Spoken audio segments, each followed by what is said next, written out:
Hey guys, in this video, I'll guide you through how to upload AutoLoop videos on Behance projects. Alright, so let's begin with the video. First of all, open up your web browser and go to official website of Behance and log in to your Behance account.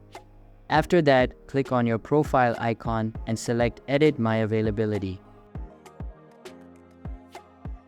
Here, scroll down and choose Create a Project. Since Behance doesn't support auto-looping videos directly, you'll need to use Vimeo. Log into your Vimeo account and upload your video file. After uploading, access the video settings. Keep in mind that enabling auto-looping requires a Vimeo plan with advanced features. Once your video is uploaded, click on the Embed option and copy the provided embed code.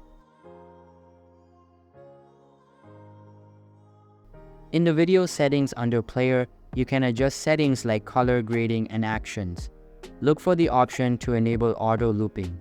Return to your Behance project and paste the copied embed code into the embed option on Behance.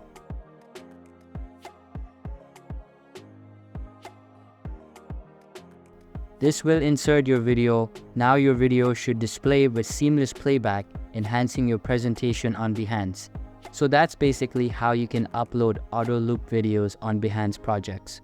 So that's all for this video. If you find it helpful, consider subscribing and giving this big thumbs up. And I'll catch you in the next one. Thanks.